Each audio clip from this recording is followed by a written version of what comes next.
Good morning, good afternoon, good evening, wherever you are, whether you're watching this video live on Zoom, live on Facebook, or if you're watching it on YouTube in the future. Welcome to Coffee with a Mega, which is our monthly interview series hosted by Keller Williams Young Professionals, specifically our Triangle chapter. So if you're new here or if you're a guest, Keller Williams Realty is the largest real estate franchise in the world. We have an amazing segment dedicated to young professionals. Really, it's open to anyone. And the mission is to develop the next generation of leaders, not just in the real estate industry, but really wherever our members go throughout the world in their families and their personal lives. KWYP attracts leaders. So I am a proud member and now the president of our chapter here in the Triangle area of North Carolina, which is the Raleigh-Durham Capital Metro area. And so we host this interview series once a month, just as a benefit to any member, whether you're in real estate or not, Keller Williams or not. We want to interview people like Kyle who are living big lives and who have big businesses and learn a little bit about them. So these interviews usually fly by. We know we have a lot of people that listen while they're in their cars or at home inspections or when they're doing some work with an earbud in one ear. So encourage you anytime on the call, feel free to come off your camera. Kyle loves to see your faces. It gives our guests energy, know that they're speaking to someone and not just to avoid. Ask your questions. Feel free to use the hand raise icon or put your questions down in the chat. And I am going to let these people in from the waiting room real quick before I forget to do that. There we go. And Emily, I'm going to make you the host so you can manage that. There we go. Put your questions in the chat. Big poster in interaction because it gets really lonely on this side of the camera, right? As you can see, there's no one here. So feel free to join us. Awesome. So feel free to come off. If you can't listen, if you can't chat and you can only listen, we totally understand. We're glad that you're here. We hope you get at least one item of value out of this, whether it impacts you now or years down the road.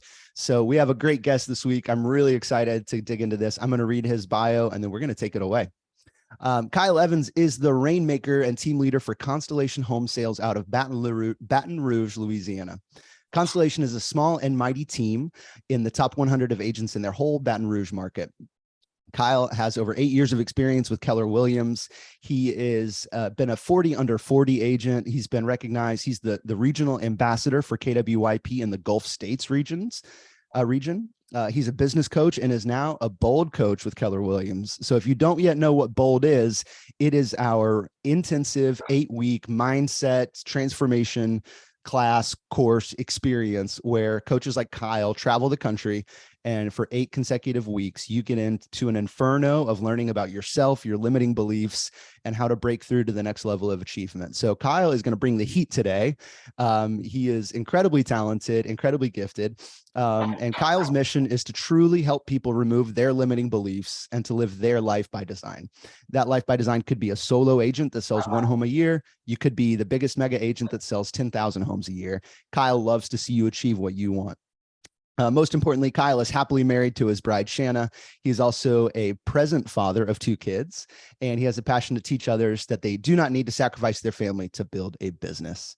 That alone, I'm excited to hear. So even if no one else gets anything out of this, you all can witness me and Kyle having a back and forth, which I'm really excited about.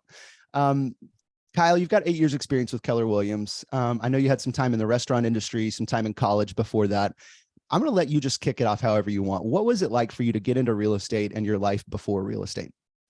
Sure. Yeah, that's a good question. And I'm actually very pleased with the path I took in real estate because it gives me a little bit of understanding for people at very different walks of life or different journeys into it, right? I wasn't the, hey, man, I got my license. And then 2 years later, I'm the mega agent of the world, right? I took a very different path. When I first started, one of my friends, I was in the bar industry for about 10 years. And one of my buddies was like, hey, man, you know everybody. You should get your real estate license. And I was like, no, I'm good. That sounds like work. And I do not work. We have fun, right? And so he talked me into it. He was like, hey, look, hang your license with my team. I'll run all your transactions. Just bring the people, write the contracts and go from there. So I did that, right? I was doing, 5-10 homes a year, just casually. And let me tell you, Patrick, I was an awful agent. My goodness, not good at all. Like I am still shocked to this day that people chose to work with me. God bless them, because I was not good. I didn't look at skills, right? I didn't take classes. I didn't really grow. It was just kind of a thing to do. So it was nice, making 20K side hustle money, which was great. And in the bar business, went from all the way from a bouncer all the way to an owner within a few amount of time, with some years. And so really enjoyed that. And then my life changed. I got married, right? We got pregnant, and my goals changed, right? My moral compass, if you will, kind of altered a little bit, my path, and I wanted more, right? And so I decided to take the leap into real estate full time. I was like, hey, I already got this license. I'm doing pretty well. Like, I'm good with people. Let me just jump in. So I did, and went full time. And let me tell you guys, and some of you may know this if you're part-time agents, jumping from part-time to full-time, especially with not being a stellar part-time agent, it's a scary leap, right? And so I did, and I took bold. And I took bold for the first time, probably did not really have the finances to do it.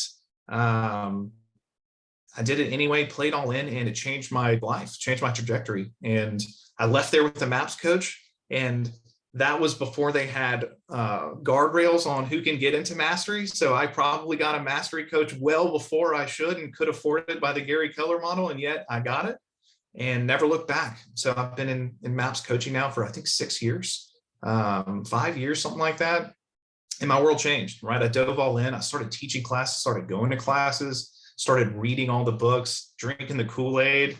And now I'm one of those people who are hashtag unrecruitable, right? I bleed KW, I bleed bold. And I guess that's it, man. So I went all the way from buyer's agent to listing agent, took over as a director of sales for a team, helped grow that all the way to 265 units, right? And we were one of the top people in our state. From that, decided to break away and start this bold journey and start our own little team. So we're about 12 months in, 13 months in for our own little team, and doing bold, man, changing lives, traveling. And I will tell you guys, for some of you out there who haven't necessarily found your niche in real estate, your cup of tea, if you will, when you do, it's wild, man. When passion meets purpose, productivity shows up, right? And then it's just, it's a good one. Passion meets purpose, productivity shows up. Okay. And I'm really finding that at a high level, man. And so now I get to do things. And also to my agents out there, it matters who you hang out with, right? It matters the people who are in your world. And it doesn't just happen. You have to seek these people out, right? You have to say yes. You have to raise your hand. And that's one of the ways I came around Patrick, man. And being in Patrick's world just for what, Patrick, 8 months, maybe a year now? Yeah, something like that. Something like that. And I have benefited extremely well, especially from our group. So your life will change when you hang out with the right people. So that's the other nugget there. Go find those people, be in their world. So much we can dig into right there. We will. Sure.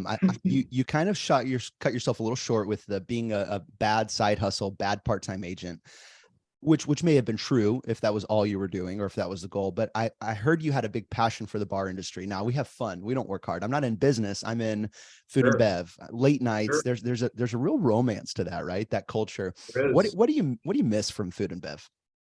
Man, I will tell you, I love the word that you said, romance, because I was romantically involved with that business. I had the stars in my eyes. And again, I did it for a long time, right? And just kept grinding and kept elevating each time. I read a book by Jimmy Buffett, and this line has stuck with me for years. He said, there's something magical about going to sleep when the rest of the world is waking up, right? And I was like, man, that's awesome. And that's kind of how I felt, right? And so a lot of times we said we had cocktails and dreams, right? If you ever seen the movie Cocktail.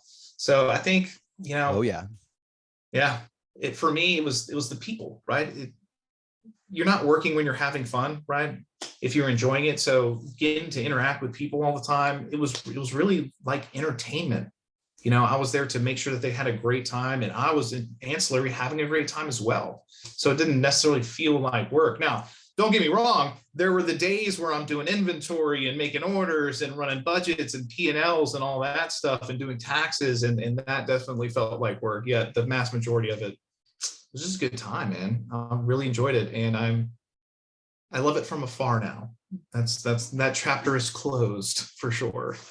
And you started as a bouncer. Like, what's that journey like? It doesn't sound like you got into it to be a restaurant owner. I assume you're probably Uh, what, late teens, early 20s when you get yeah, into being a bouncer. Is this just a way to make an end, and then you saw the path? Like, tell me how that progression went.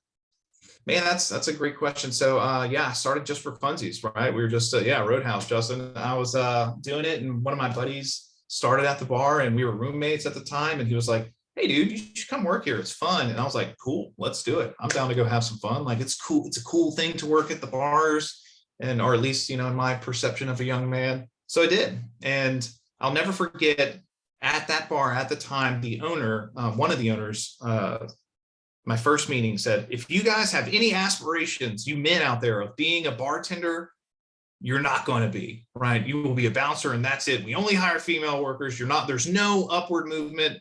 That's all. And I was like, dang, okay. Well, within a couple of years, I proved it very wrong because I became a bartender and then the manager and then, progressed into owning other ones. So did that put a chip on your shoulder, or did it close the A door little and you bit. forgot about it for a while? No, it definitely put a chip on my shoulder. Whenever people tell me I can't accomplish something, something inside of me just rubs me the wrong way, and I find a way to do it. Did you watch Lost, that TV show from the 2000s? I did a few seasons of it, and I could not tell you too much about it. And Yeah. underground submarine thing that they have to get inside of, whatever. Well, I love that you already quoted one famous philosopher of mine, Jimmy Buffett. Another one is John Locke, who is obviously named after a famous philosopher. The character on Lost, the bald guy. Oh man, I'm realizing how many overlaps I have with him now. He's in a wheelchair, and one of his recurring themes throughout that show is "Don't tell me what I can't do." And it's Sure. just such a powerful mantra that he has. Okay, so you get into the bar industry, and it sounds like really you got invited to the bar industry. And then Yeah. you got invited to real estate. You got invited to take bold and do all these things. Let's fast forward to present day. What's next? Who's inviting you into something big? What's the next chapter that you're saying yes to? Oh man, there's things out there. Is it whenever is it more you whenever you kids? raise your hand, and this is the thing I think about that invitation. And actually I heard Terry Crews, he's the big jacked actor, his story is awesome, and he kind of had this thing of like show up at 100%, even when they're telling you no, or even when they're limiting what your role is. If you just show up passionate and do everything you can, doors open. And that's kind of how he rose to fame, and that really resonated with me, and I've seen a lot of that, right? If you just show up and literally just do your best and just have a good attitude, people are attracted to that, right? Whether it be a short term or long term, it still happens, So that's kind of my philosophy, man. Just go in, be good to others, and be as good as you can at what you're doing, and things happen. So for us, I don't know if we're going to have any kids right now. Bold's very labor intensive, right? And it's definitely a passion project, and there's a lot of traveling. So it's not the right time for that yet. We'll see. We'll see. Well, let's get personal for a second and talk about family. Sure. I know it's a huge part of your why, your family, your Yeah. young kids. Bold and being a bold instructor is also a part of your huge why, and you have a sales team. So what does this Yeah. priority look like? What is this work-life counterbalance? Like, I, as someone who has a sales team and kids, already struggle. I can't imagine if I'm adding in travel every single week to go teach bold around the country. What's the secret? How do you do it? Or what mistakes are you making right now, and how are you implementing on top of those?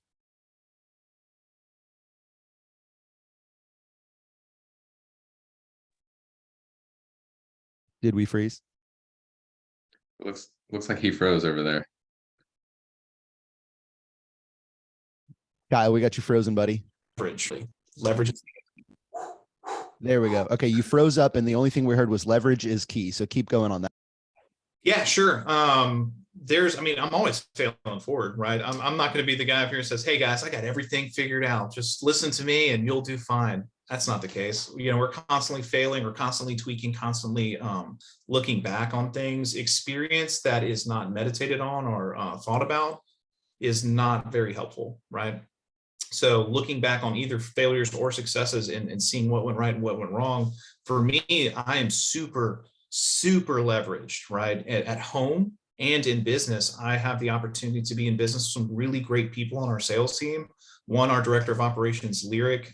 She is an absolute dynamo of a woman, and she's worth like 10 people, right, in the business world. So luckily I have her in my corner. She makes sure that everything is amazing in the sales team. And then I have great agents, like Matthew, Brandon, Samantha, Chris, they're fantastic people. So I'm able sometimes to just completely hand off clients, right? All the time. Like, hey, take it. And I trust that they're going to get the job done. So that alleviates a lot of worry, a lot of time, a lot of energy to making sure that happens. And then on the bold side of it, I have a bold coordinator, assistant, partner, whatever you want to call it, named Jessie. And she is also an absolute rock star. One of the things that I am not very good at or have an opportunity of growth in is the administerial arts, right? That is not good. For 7.5 years that I was an agent, I didn't know how to get paid.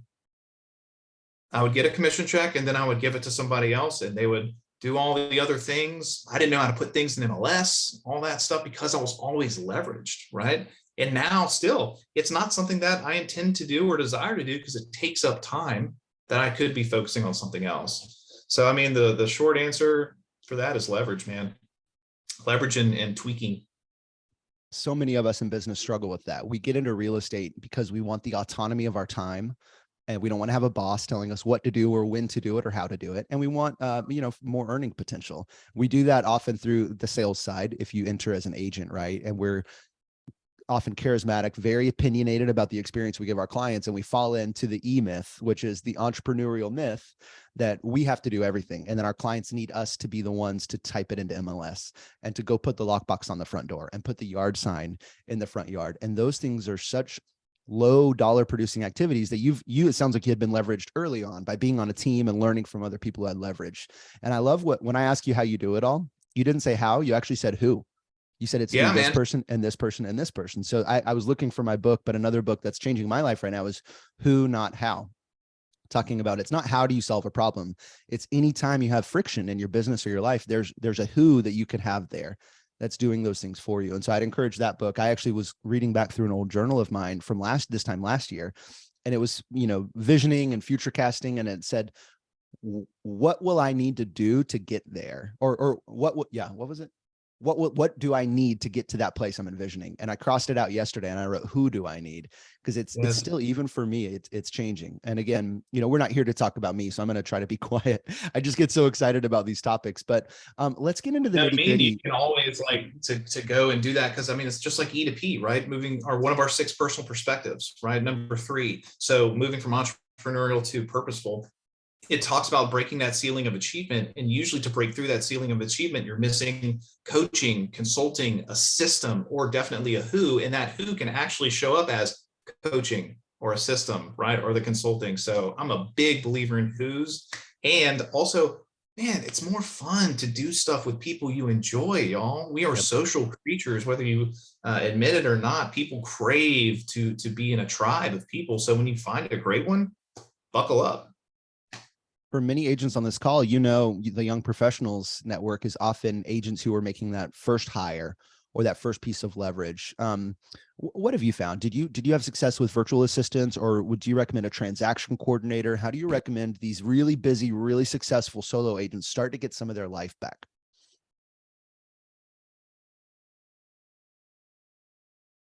Man, that's a great question. And I actually gave this example to the Bold Room the other day. And let me do it for you now, actually. Let's go off the cuff here. I'll give you guys a simple exercise that you can do to answer this question for yourself.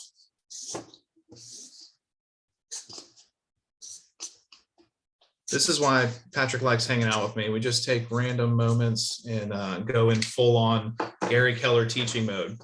So what you have here is a simple quadrant. All right. Multiplication, addition, division, and subtraction. So you can use this in your personal life. You can use this in your business. You can use this in multiple facets of your business. So for me, for instance, let's just give you this. What gives you energy and what takes it away, or time? So division would be like stuff like MLS. I do not love that. Stuff like budgets, things of that nature. And then for multiplication, what lifts you up? For me, it was teaching and coaching. So I started doing more of that. And the goal is to get rid of these through a who or a system, right? So I did that a lot. And for me, it shows up as like transaction coordinators, right?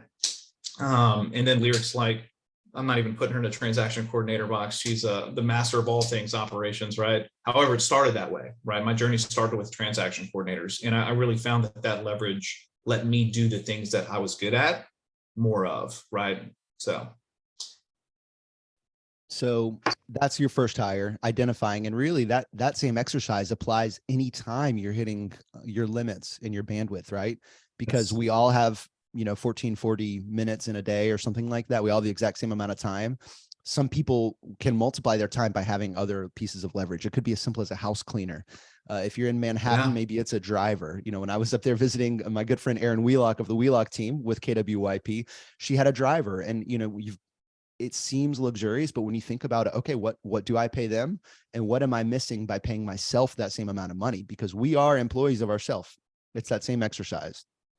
Yeah. So at home, we did this. I did this for my personal life. What subtracts my energy, subtracts my time is, and I'm just going to have you, someone may take my man card on this call. I do not like lawn stuff. I don't like to cut the grass. I don't like to do bushes, all that things. So I have someone else do that, right? I would rather pay money to do that because it takes time and energy and I don't get joy out of it. For the dividing, laundry. Yeah, I'm just going to say it. I do not, it's not for me. Now, here's the thing though. I'm partnering with my wife on this, my bride.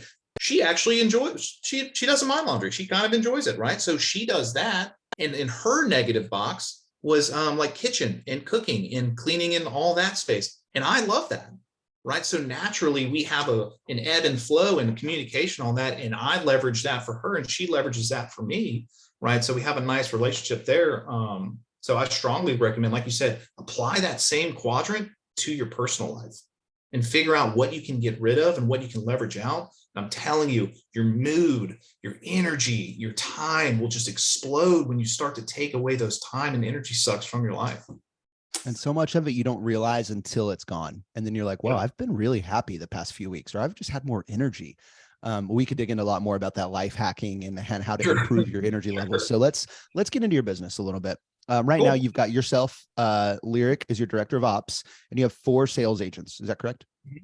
Yeah. And that's interesting because I know often we see Gary Keller in the model is you keep a pretty even balance of admin to sales, but you mentioned that Lyric is worth 10 people. So really you're actually a little low on the sales agents. What is your, let's ask this, what are your top 2 or 3 sources of lead gen? Like where's your business coming from on your team?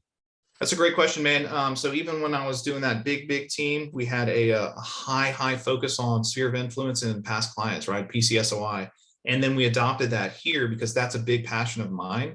And actually I'm teaching how to get deals from your database, your sphere database right after this for CES. So tune into that. There you go. If you don't know what CES is, it's Carolina Educational Services, North and South Carolina. So Kyle's teaching to our region immediately after this, open to anybody in the region. And we'll dig into exactly what we're talking about. So our top lead source is PCSOI, past client sphere of influence, because we have the connections already. We already have people who know, like, and trust us. So why not work with those people? A lot of agents experience limiting beliefs around that they're bothering their database, that they're bothering their sphere, that they might not want to work with them, or insert limiting belief here. I've been there. It's not the case, right? And the highest form for return on investment is working your sphere. In a world of real estate now where everybody's got a lead for you, sign up here, we can give you leads. It starts cutting into that profit, y'all. And so for us, sphere is a huge one. Our next one would be our new construction relationships, right? So finding builders out there, building rapport, helping them leverage their business with white glove service. It goes a long way, man. So those are probably our top 2. Okay. So what does that look like on a typical, let's say Monday or Tuesday morning? If I'm a fly on the wall listening in on Constellation Home Sales' team meeting in Legion, what am I going to see? How long is it going to be? Is everyone in the office? Are they remote? Just walk us through how your team's DNA, functions. Yeah, that's a great question. So one of the things that when we started this, I did not want what I would call a stuffy business, if you will. Butts and seats in some sort of office, everyone dressed a certain way. Control, copy, control, paste the agents. Everybody's the same personality type, all that. That's not for me. Nothing against that. That's just not for us. So I have a very diverse group of people on our team. And however, we do show up. So you'll see on Monday mornings at 9 a.m., we have a Zoom call. So wherever you're at, hop on the call and we do role play. What did we run into? What objections did we not overcome? Can we all mastermind together? Because I'm a big believer in collaboration, shocker. And I think that the wisdom of the room, right, is so much greater than one person. And I believe that some rainmakers and stuff get it wrong in the fact that they're very streamlined into what I say goes, what I believe is the way, and that's it. And they're very closed off to perceptions and input from other people. So I'm a big believer in that because, I mean, I cannot tell you the amount of times, even some of our newer agents on our team, because 2 of them are brand new, will drop an objection handler or a perception of something. And I'm just like, I didn't think of that, right? I'm not you. I haven't grown up your way or experienced what you have. So I didn't see the side of the box from that side, right? So we'll do that on Mondays and Fridays in the morning, do that for a little bit. And then they have lead gen for themselves. Like what are they lead genning? Go off and do that. Is it meeting people, right? Is it going somewhere? Is it some sort of event? And then Tuesday, Wednesday, Thursday, we do live lead gen on Zoom from 9 to 11, right? And so that is good too, because you can pop off mute if you're hitting a wall, right? If someone's got you, if you just hung up, you're like, man, that was awful. I just got knocked. Someone just knocked my socks off. I just want to crawl in a ball right now, right? The rejection monster is holding me too tight. And so you have that community right there, right, to battle through. So that's kind of what our mornings look like pretty much every day. I love that.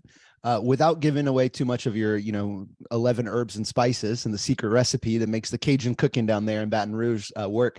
What if I listen in on that live Zoom, what am I going to hear? Are you guys calling? It doesn't sound like you're doing a lot of expireds and for sale by owners. You're really doing your sphere of influence and past clients.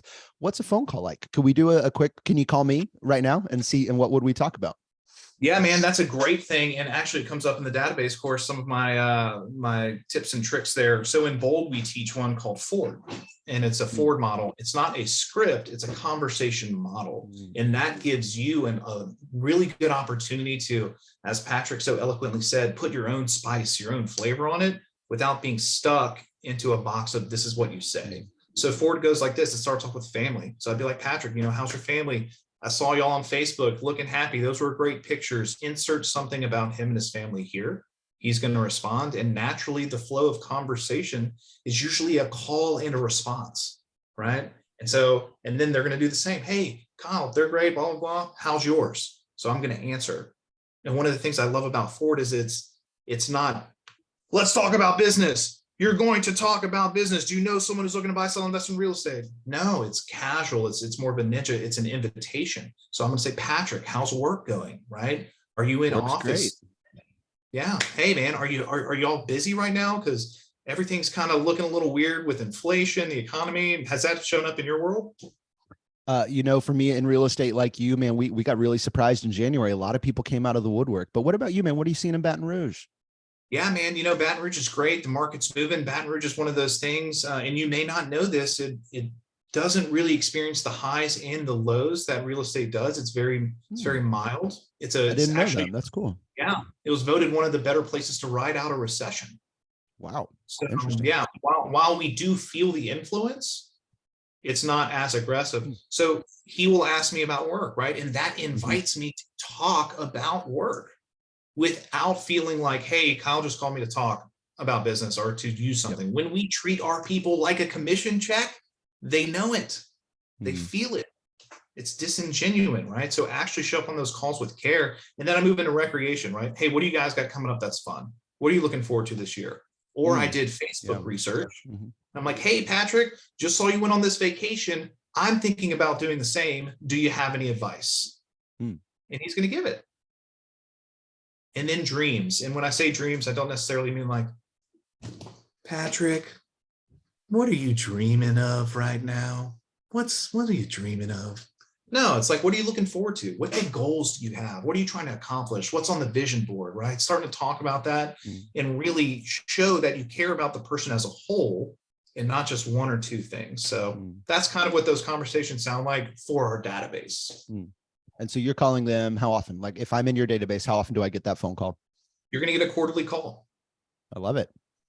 Does it get easier the more, because even I have a limiting belief of, man, that's what am I going to talk about? I just talked to them 3 months ago. They haven't posted anything new on Facebook. How does that go? Or does it get easier the more often you call them? Open-ended questions, man. Open-ended questions. It doesn't have to be Facebook research. And guess what? At any quarter of the year, there's some sort of holiday, some sort of occasion that's around, right? If your call falls on October, hey, you guys got any plan for Halloween? Or if you want to kick that can down the road further, hey, what are you guys doing for Thanksgiving? Any good plans? Here's one that I love. Hey, look, I'm really thinking about changing some things up for Thanksgiving this year. Do you have any recipes that are really showstoppers? I'm looking to impress some of the family. Easy conversations, man. Just be a person. Just be a normal person. We get so hung up on it because it's our job to stay in touch with people, and it feels disingenuous from behind a database, right? But really, you're just thinking, oh, I haven't talked to that person in a few months. Let me give them a call. And if anything, we're actually systematizing it so we don't forget. It shows how much we prioritize those people. I have friends that I could go 6 months without forgetting to call. And if I had just had a reminder in my phone, it's no different. Hey, it'd be a good day to call Josh today. Be a good day to call Kyle down in Baton Rouge. So anyone who's struggling with lead gen, it sounds like Kyle's, I already know he's a wealth of knowledge here. Go check out his class. I don't have a link for that. We're not trying to sell you extra. That was just kind of I don't have a link for it either. Just serendipitous that it came like that. Let's see here. What's your mindset like? How do you stay motivated? I know fitness is a big part of your life. What have you tried? What hasn't worked? Just get into just the mind of Kyle. What is that like? Sure, man. It's a battlefield. Straight up, a lot of people look at me and they see, because one of my powers is positivity, right? And they're like, man, he's so positive. And people have asked me, how do you stay so positive? Where does all this come from? And the truth of the matter, Patrick, is it's really just a choice. It's literally just a choice. I have bad things happen to me all the time. I have outside stressors. I have bad things happen to my people all the time. How do I choose to look at it? And one of the things I talk about all the time is we can't control our first thought. We can't. We can control our second thought, though. 100%. Right? People don't drown by jumping in the river. They drown by staying underneath it. So like those bad things happen, those bad thoughts come. And what I do is I experience it. I let it flow and I let it go. And then I think about, how can I reframe this? Where's the good in it? Because I guarantee you there's always good in something if you just give it a chance. And if you can't find good in that, here's some gratitude to be grateful for. Like 5 billion people on the planet make less than $2 a day. A day. I think like a billion or like 800 million people don't have access to clean water. You're telling me there's nothing to be grateful for? You're telling me your life is that bad? You can take a sip of clean water without having to walk 10 miles to go find it. If you can even find it, man, there's always gratitude out there. So for me, it starts with that and with fitness, right? So I lost like 30 pounds last year, really got into it. And I started in the morning, and I found that starting my day off right really propels the rest of the day, right? It really changes the whole trajectory of everything because I'm in a good mood first. And one of the things I don't do is, as soon as I wake up, I don't jump on my phone. That's reactive instead of proactive, right? Guilty. I make sure that Kyle's armor's on first. Yep. Guilty. That's I was literally thinking about that this morning too, man. Keep going on that. Why don't you hop on your phone? What's the man, that's now reacting to the world. I'm now letting the outside stressors in before I've had a chance to get my body right, get my spirit right, get my mind right. And that's tough, dude. That lets the dark in before you put the shades up, right? Especially a lot of people, not so much myself anymore, because I'm very cognizant of what I like and what I follow. They're not. And so a lot of their social media algorithms have a lot of negativity. And so if you're looking at negative stuff the first thing you do when you wake up, I'm a big believer in diet, and you are what you eat, you are what you consume. So not just food, not just eating healthy, reading healthy, watching healthy, listening healthy. That is going to show up, man. Speaking healthy. Absolutely. How do you speak to yourself in the morning? How do you speak to yourself throughout the day? Are you the person who had a failure and you're like, what a dummy? God, I hate myself. I'm not as good as Patrick. I'm not as good as Kyle, blah, blah, blah. Yeah. You are. You're just choosing to limit yourself and talk bad. So Man, I can talk about that all day if you want to go down that rabbit hole. And it's not just what we speak either. What do our cells do? What do our cells eavesdrop on, Kyle?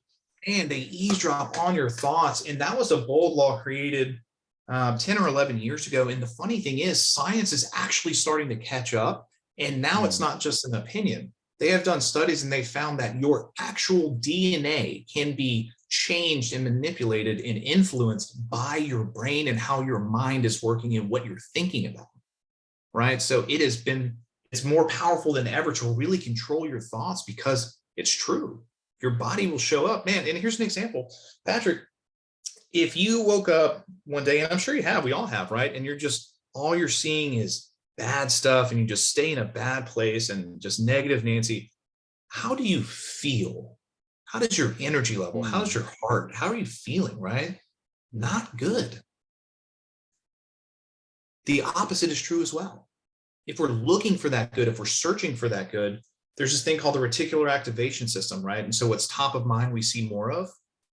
And when we're focused on gratitude, when we're focused on goodness, when we're focused on happy thoughts, that's what we see more of, right? Our energy levels are higher.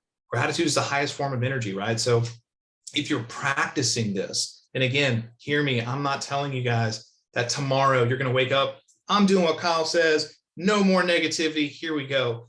It's not a light switch. It takes practice, it takes work. So make sure you're giving yourself grace on this journey as well. A lot of times in this world, I think we focus on the gap, especially in real estate, right? We focus on the gap. How do we close the gap? How do we get here? How do we get there? Man, I'm 10 units behind where I should be. I'm 50K in GCI less, instead of the gain. How far have we come? Yep. And even if it's not a unit goal or a GCI goal, what about you as a person? How have your thoughts changed? How have you shown up as a brother, as a friend, as a family member, as a spouse, as a dad? How far have you come? And me and Patrick were talking about this before the call. My time in the bar business, one of my agents on my team just started real estate, knew me back in those days. And she's like, you're a completely different person. You've changed. And I'm like, yes, we're supposed to. Yeah. Right. I'm like, thank you. Yeah, absolutely. And it's because I started changing who I hung out with, what I was listening to, what I chose to believe in, right? It's powerful stuff. I have so many questions, and I've got a list here of questions I like to pull from too. I'm inspired by this idea of you changing, right? Let's look at an agent who gets in the business. I don't remember all the statistics. You probably know them better, but you know how many people make it past 2 years in the business. So let's use that as an example. What separates an agent who makes it 2 years in the business versus someone who gets out? And now assuming they both want to stay in the business, not saying someone who gets in and is like, oh, I actually really don't like this, I want to get out. Someone who's trying and they just can't break through their barrier. What separates that? What do you see as a secret sauce or a piece of advice you can offer to someone that's on this call that may be struggling with that? So a couple things on that. There's a lot to unpack there. I think it's like an 80%, 90% attrition rate for real estate after 2 years. And the reason for that in my mind is it looks a lot easier than it is, right? And if we're not cognizant of our mindsets, that can be a really big detractor for a lot of people because they start to beat themselves up, and then the production goes down the next day, and then the next day, and the next day, and they negative themselves out of the business. Another way is sometimes we have too positive of mindsets, and blindly we think optimistic. Yes, we think we're killing it. We think we're doing what we're supposed to do. And a lot of agents I coach are like, Kyle, like you said, man, I'm trying, I'm just not getting through. And an outside set of eyes, right? If you had a MAPS coach or a business coach or somebody, or even someone who's a mentor, takes a look at your schedule, what you're actually doing, how many calls are you making, how many people are you contacting, what are your ratios like on converting? You know, and then when I show people that, sometimes they're like, whoa, I just realized I only talked to 20 people last month. And then it's like, oh, yeah, we get into busyness instead of business. So for my number one thing for agents who are looking to really break through and make it, track your calls. How many people are you talking to? If you're talking to 100 people a week, 20 people a day, and you're shooting for 2 appointments a week, that's it. 2 appointments a week. You will make it in this business. Period. And if you keep finding that you're not, like Patrick said it so well earlier, you're missing a hoop. So you, let's say you're the coach for somebody that's struggling with their business. They're about to get out. Kyle, give me 90 days, fix me, or else I've got to quit. Or my husband or my wife is saying, I need to go back to my day job. It sounds like you can't help them unless you know what their numbers are.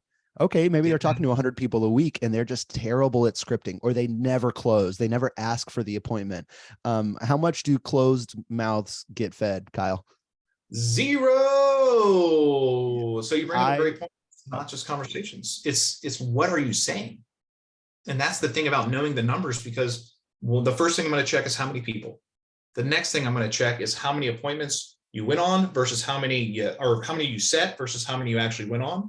Then I'm going to look at how many you closed from the ones you went on. And if we're finding discrepancies there, we know it's a conversation problem, right? And there's a maps coach, a famous maps coach. His name's Tony DeCello. And he said, and it's in a bunch of the KWU stuff. He said, if you practice scripting and role playing for 3 hours a week, you'll be better than 90% of the agents in your area. 90%. Not be in real estate for 10 years, not be a master of buyers or sellers. If you practice and role play the right conversations for 3 hours a week, you'll be better than 90% of the agents in your area. Kyle, I'm going to give you 20 seconds to answer this. Sure. I just really want to price my home here so we can bring it down and offer room for negotiation. Go. 20 seconds. That's so crap. What's most important to you about this? I just want to get the most money. What are you going to do with that money when you get it, if I may ask? Put it in the bank or put a down payment on my next house. Okay. So is it the bank or is it the down payment on the next house? Just bank for now. Okay. What are you going to do with it in the bank? Let it sit and then figure out, I just want to cash out. I just want to get the most money possible. So that's why we want to price way higher than you're recommending. That's great. Well, what's important about getting the most money possible? I mean, it's money on family, kids, college, like all this stuff we want to do. So one thing I would do is then I would go through those, right? Yep. So really what I'm going to do on these appointments and with that question is I'm going to dig and dig and dig and dig and dig until we find what the motivation is. What is the need? What are they looking to fill? Because a lot of times what agents do is we assign value without first knowing need. And that will keep the people at that objection. They're like, no, dude, I want this money. It's because you haven't identified what they're actually trying to accomplish, what they're looking to do. And so you're going to go in there like, nah, man, this is what the price should be. You're over here, I'm over here. And you're just going to battle and battle and battle because you're not actually communicating with them as a person and figuring out what their intentions are. So what the people on the call don't know is that you didn't know I was going to do that. You could probably tell from your reaction. I was actually expecting you to have a script ready. And I love that you didn't. You had questions. And so many agents forget that. They think, okay, I have to memorize why you need to price in the market, or I need to memorize this script on reducing the price. Okay, it's been 3 weeks. Let me call my seller. And we forget that they're humans and that what they tell us may not be the answer. And so let's say I dig down and I give you the most real motivation, why I want this money.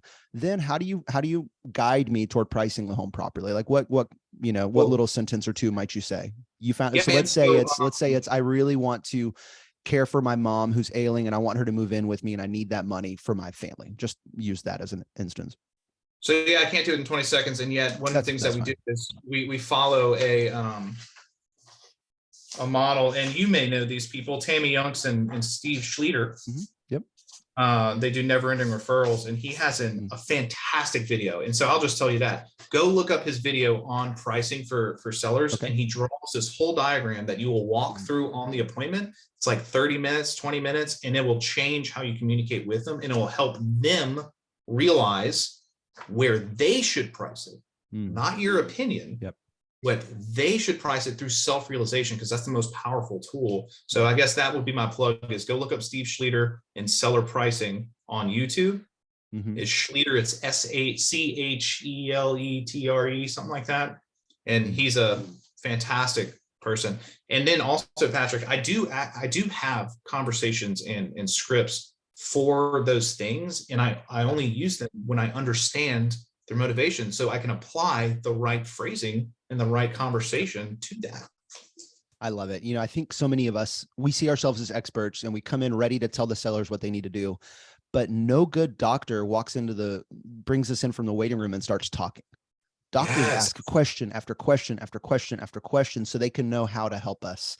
And sometimes they don't know the answer. And then we have to, okay, they're going to say, here, keep an eye on this, do these things and come back to me in a week or two.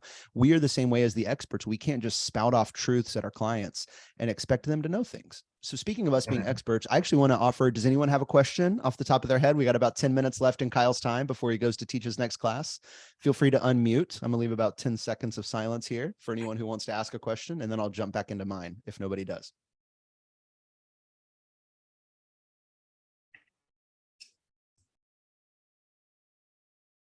One is the loneliest number that you ever knew.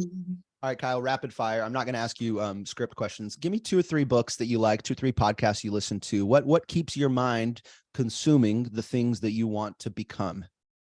Sure. Yeah, I'm not a huge podcaster. I'd rather just do the books. However, I am doing Gary Keller's new Think Like a CEO seasons that are out, or that are coming out as new episodes. So that's a great one, especially for agents. Go back and listen to all the previous seasons. You find out so much about Gary, so much about the company, and then so many great things to apply to your business and ways to think. For books, I guess I'll just tell you what I'm reading right now. We're reading The Breakthrough Code is one. I just finished Never Finished by David Goggins, his second follow-up to Can't Hurt Me, which both are fantastic and will definitely challenge that limiting belief, that thing you have in your head that you're telling yourself. If I can give encouragement to any book, one thing that changed my life is a book called Leadership and Self-Deception. And it is a fantastic read about how we're telling ourselves stories that aren't really true. And it's just a conversation. So those are some great ones, man. If you can go knock those out, I would. Anything by Gary Keller, anything by Jay Papasan, great reads. I thank Gary Keller and Jay Papasan every day for convincing me not to sell my first house that I bought. I was literally thinking, you know what, I want to be an investor, but a tenant landlord, I'm just going to sell it. It's appreciated so much. Let me just cash out now. And that morning while I was making my coffee, I was listening to one of their episodes in the most recent season of Think Like a CEO before the one that just dropped. And they talked about it was like 10 habits that keep people from becoming millionaires. And it was like number 2 or 3, very early in their list. They said they sell too quickly. And they let that paper gain that they see on paper, they get attached to it, and then they want to cash in while they can to maximize that gain and risk losing it. And they go, Jay and Gary both said there are certain streets in Austin that they don't like to drive down because they used to own a property and now they know what it's worth 10 or 15 years later. Something I often tell people in Raleigh is that we are something like, I don't know, 5 to 10 years behind Nashville, Tennessee, and maybe 10 to 15 years behind Austin, Texas, and maybe 20 to 30 years behind the Bay Area. Just the tech that's here. If you're in the Raleigh Durham metro, I encourage you to hold a property, become a landlord. It's awkward. It's risky. It's not easy, but success is not easy, is it? It's simple. We can walk you through those things. And so I thank that podcast every day for changing my financial life with my family and encouraging me to take that risk. So you said Think Like a CEO. You said, is it Never Finished by David Goggins? Yeah. Can't Hurt Me and Never Finished by David Goggins are fantastic. Amazing. I just finished The Power of One, or One More by Ed Millett or however you say it. Yeah. He'll be at Family Reunion. He's one of the keynote speakers. I'm excited to meet him, hopefully. Anything by Ryan Holiday, speaking of Family Reunion, he's speaking at Gary Keller CEO Mastermind. Anything by Ryan Holiday is my jammy jam. I'm a big believer in stoicism and that sort of mental philosophy. So huge shout out. The Daily Stoic, ego is the enemy, the obstacle is the way, I forget some of the other ones, but you've got them there. I've got some on my shelf too. This one that I can't wait to dive into, The Lives of the Stoics by Ryan Holiday. Awesome. And if you don't know what Stoicism is, it's an ancient philosophy. It's not like being a strong, silent Stoic. It's thinking about your life and what you can control. It's really more aligned with like Zen Buddhism than it is like not being emotional. It's like, I can only control what I can control, and I'm going to be free to not be burdened by these other things, and really mastery of yourself and your mindset, which is just, I'm glad you reminded me of Ryan Holiday. I've got a few books. I need to put them higher up on my to read list coming up soon. Cool, man. Cool, Well, cool. we're almost done here. And I know you've got a class coming up soon. Thank you for all these nuggets you've given us. I just want to ask you if you could have a billboard on the side of a road that a real estate agent's going to read every day that they go into the office, what would your billboard say? Oh man, that's probably pretty easy. You can do it. Mm, You can do it. You can do it if you just love it. choose to do it. It's so simple. You just need to make the choice and actually follow through the actions, right? We can control two things, our mindset and our actions. Make sure you're controlling both of those and everything else will be simple. You can do it. Kyle, you've given us so much here. I want to give you a quick second to let people know how they can get in touch with you if they want to send a referral to Baton Rouge, or if they want to maybe reach out to be coached by you or something along those lines. What's the best way for someone to get in touch with you? Yeah, man. 225-892-8608 is my number, or you can hit me at Kyle at Guide You Home. We service Baton Rouge, we service New Orleans, we service the North Shore. So anything we can help you out with. You can find me coming up in April at Tyler, Texas, and Shreveport, Louisiana for Bold if you want to travel. And yeah, man, we're ready. We're here to help. And I would love to talk to you about coaching, get you with MAPS coaching. And if you just want to talk, or if you want to learn more, it is my heart and it is my passion to help people. You are not bothering me. Okay. Just a heads up. Feel free to reach out. You are not bothering me. It is my joy to help you. That's fantastic. Kyle Evans on Facebook, Harvest Your Hustle on Instagram. Is there a 10-second story on where that came from? Yeah, man. So that's just a book, a future book I'm working on. Harvesting Your Hustle. Right? The grass is not greener on the other side. The grass is greener where you water it. Right. And so breaking that stuff down. Ooh. Bloom where you're planted, be where your feet are. I love it. We were on a call recently and someone said bloom where you're planted, and like 3 people picked up Jay Kennedy's bookmark that says bloom where you're planted, which is just too great. I love that. So we got Instagram, Facebook, email, phone, all that stuff. Please reach out to Kyle. Thank him for his time if you can. He's very busy, as we know. He's carved out an hour plus of his day to be with us today. If you have any other questions, reach out to him. We do this series on the second Thursday of every month at 11 a.m. Eastern. So it is at 10 Central and 8 a.m. Pacific, I believe. It's going to be live on YouTube here probably by tomorrow. You can go back and watch the library of interviews that we've done. Don't go back too far. You'll see my interview, which might be a little bit raw for me. It's weird to see yourself on camera. I love to interview you. It's weird when I'm in the other seat. But that said, Kyle, thanks so much for your time, man. I hope we can encourage you. I hope this has been a benefit to you and your business. Absolutely. And I'll see you in Anaheim in just a few days. Excited to see you there, brother. Thank you for having me. It's always an honor to hang out with you, Patrick. You're a great spot in my life, dude. So I'm thankful for you. Awesome. Likewise. All right, everyone. Have a great day. You can do it. You can do it.